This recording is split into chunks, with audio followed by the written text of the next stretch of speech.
La veuve, à 27 ans, elle a appris à lire le silence des hommes qui espéraient la voir échouer. Ils ne disaient rien, mais tout se voyait.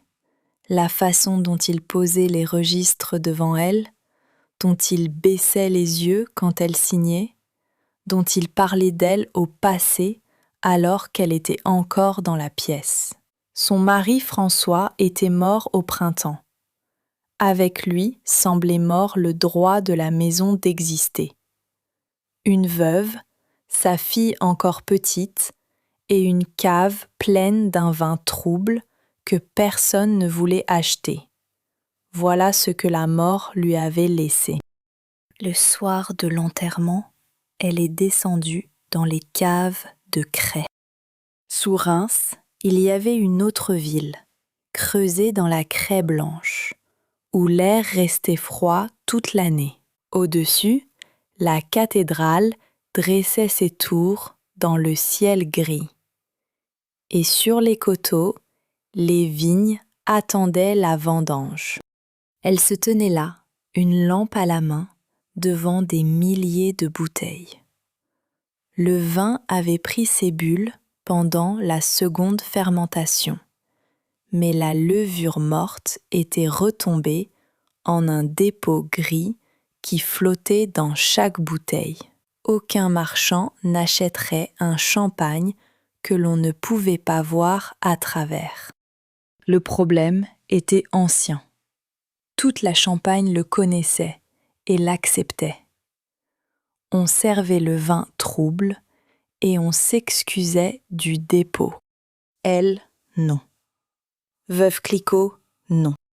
La guerre napoléonienne fermait les routes une à une et les blocus gardaient ses bouteilles dans les caves. Les hommes lui conseillaient la prudence. Vendez le stock, attendez des jours meilleurs. Confiez l'affaire à un homme d'expérience. Elle écoutait sans rien dire et ne cédait pas, car elle avait compris une chose que les autres n'avaient pas voulu voir. Le dépôt n'était pas un défaut du vin, c'était une question de patience et de gravité. Si la lie pouvait descendre lentement jusqu'au col de la bouteille, on pourrait la chasser d'un seul geste, et le vin resterait pur. Il ne fallait rien ajouter, il fallait seulement retourner la bouteille.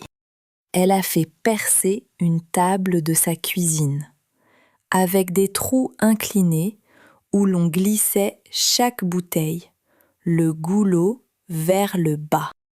Chaque jour, on tournait les bouteilles. Un peu plus bas, jour après jour, semaine après semaine, pendant que le dépôt glissait le long du verre et se rassemblait contre le bouchon. Les ouvriers ont appris ce geste jusqu'à le connaître par cœur. Puis venait le moment le plus difficile. Un homme habile redressait la bouteille, ouvrait la grafe et la pression chassait la lie d'un coup. Il refermait aussitôt avant de perdre trop de vin. Tout se jouait en un instant, à la main et à l'œil. Elle a levé une bouteille vers la lampe. Le champagne était clair et brillant. On y voyait trembler la flamme. Personne ne lui avait appris cela. Aucun homme ne le lui avait permis. Elle l'avait pris. Les routes ont fini par rouvrir.